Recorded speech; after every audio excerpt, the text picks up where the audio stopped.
Hey everyone, Carmen here, Managing Digital Editor at Ms. I'm back again. This time I'm with Devin Rojas, the Capacity Building Specialist at the New Jersey Coalition Against Sexual Assault. So thank you so much for being here. Thank you for having me. I am very excited, not only because I'm from New Jersey, but and because you all are doing this very pioneering thing right now, which is that you did this massive hotline audit. Yes. And so tell me, I'm really just like, I want to know everything. I'm like, what was the process of the audit like? What did you guys do to sort of make it happen? And also, what was the driving reason that you all felt that you needed to sort of examine, what was working and what wasn't working with these hotlines? I feel like they're very established tools. So I'm curious as to what made you venture to think that maybe, maybe there's room to improve. Yeah.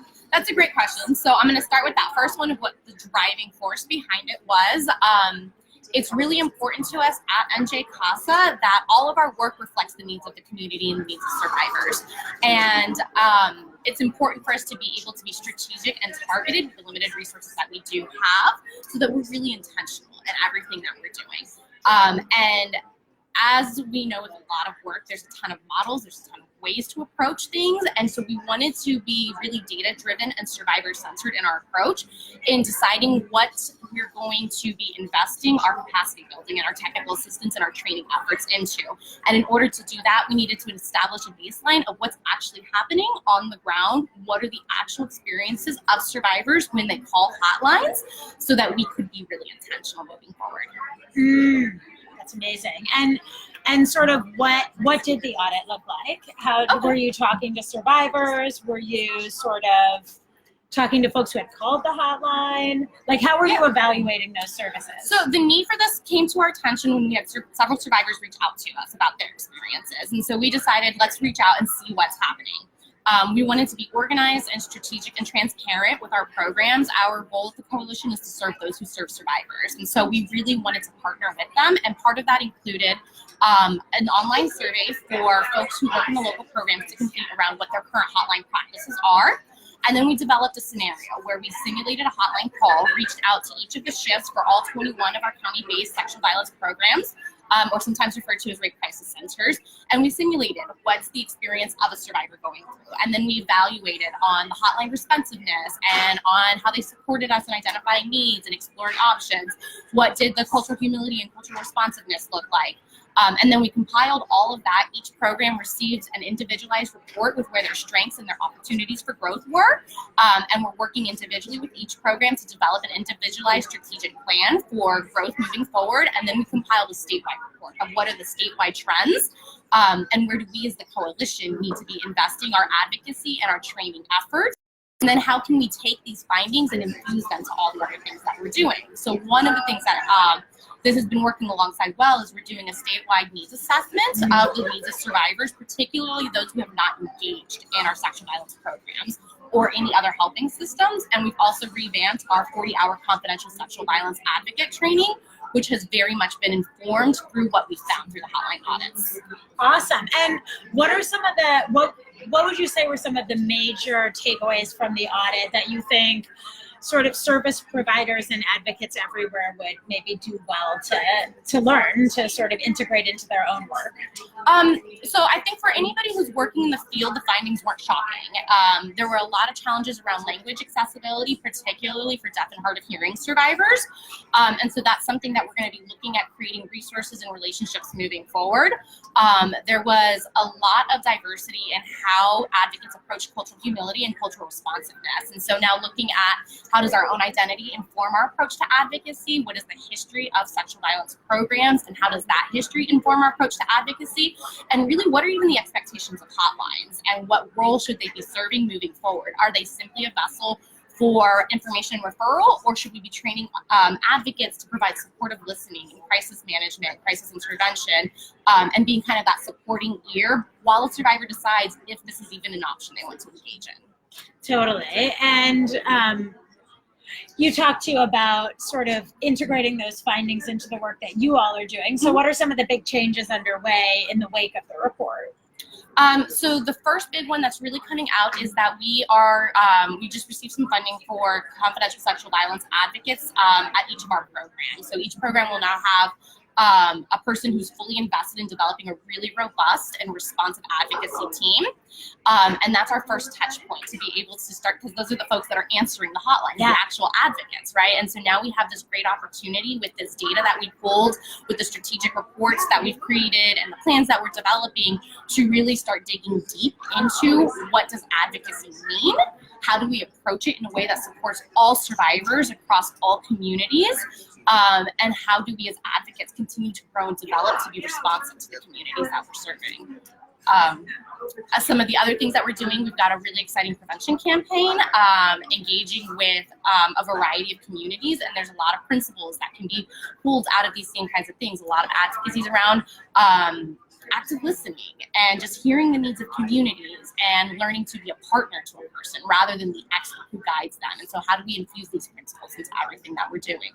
Totally. And, I think the theme of the conference is sort of Beyond the Breakthrough. And I think it's, hotlines are obviously such a critical resource, but like I was saying before, they've also been around for so long, and there's so many new technologies and services that are also now available on a phone, for instance, or through the phone. And so how do we take those kinds of first touch point resources for survivors like hotlines? What are the future of these services? Like, how do we take hotlines beyond the breakthrough, and what direction do you think those kinds of support services are moving in, or should be moving in?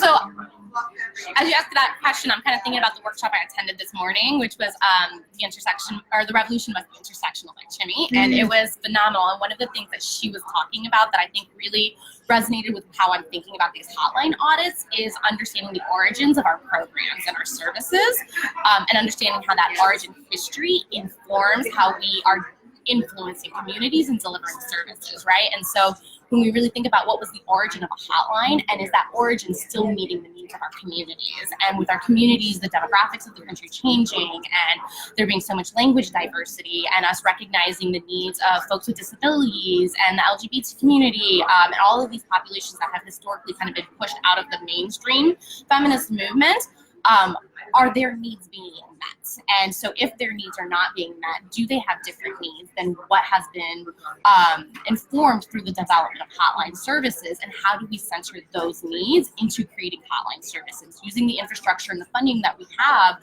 how do we make sure that those specific needs are being met? Totally. Yes, I think that's super important. And I mean, I guess in terms too of, I love the idea that you all were really willing to take an uncomfortable risk in auditing your own services, right? Like, I feel like that's something a lot of advocates and activists are reticent to do a lot, is sort of actually look for feedback or actually run through the process and decide if it's working. How did the process of this audit maybe also shape the way that you personally have approached the work that you're doing? I think it was a really great opportunity for us to practice what we preach, really, in saying we have to have integrity in the way we approach our services. We need to make sure we're centering survivors. And I think as advocates, it's really easy for us to look at all the other systems and say, this is what you need to do differently, and this is what you need to do differently. It's much harder to turn that lens on ourselves. Yeah. And this was an opportunity for us to do that, to model to our partners. This is not an expectation we have only of you, it's an expectation we have of ourselves as well. And as a coalition, we provide the training and the technical assistance and the support to the 21 county-based rape crisis centers in New Jersey. And so it was an opportunity to really dig into some collaborative partnership with them. We are not their funders, so we have a very different relationship, and we were able to really approach this as a learning opportunity, and we are here to help you through every step of this, whether we find great news, whether we find really hard to deal with news, whatever comes out of this, we are here to guide you, and we are here to develop it because we all have a shared mission of serving survivors and ending sexual violence. Yeah, and what have been some of the, obviously you all very recently did this audit, and you're still editing your services and sort of updating, but have there been any reverberations or responses so far that you felt were really notable? Like, has the community responded? Have your partnerships evolved and changed? Like, is there a way in which you can already tell that the audit is going to make not just these specific services, but like this movement in New Jersey and maybe even around the country a little stronger? Yeah, so we actually just wrapped the audits up completely in June and finished speaking one-on-one with each of our programs, I think last week or the week before, developing their one-on-one plans. And we're already seeing in those one-on-one plans specific changes that programs are implementing around how they may be restructuring their hotline infrastructure, how they may be shifting, how they're funding the hotline services, looking at what resources are available for deaf and hard of hearing survivors, training up their advocates on providing language relevance and communicating with survivors who have limited English. We're seeing a lot of movement in advocates already starting to kind of grapple with this idea of culturally responsive advocacy, and what does it mean to just hold space for a survivor? What does it mean to not jump to services? What does it mean to understand how my identity informs the way I'm communicating with this individual? And I think moving forward, we're going to really be able to build on that and create some momentum to really kind of start that paradigm shift in how we approach advocacy and survivor services. Awesome. Great. Well, thank you so much for doing this work and for taking the time to be here today and share it with us. And where can folks find the report? They can contact me at D Rojas, that is spelled R-O-J-A-S, there is no I, at njcasa.org, Devin Rojas. And my contact is available on our website, njcasa.org. Awesome. All right. Well, now you guys know.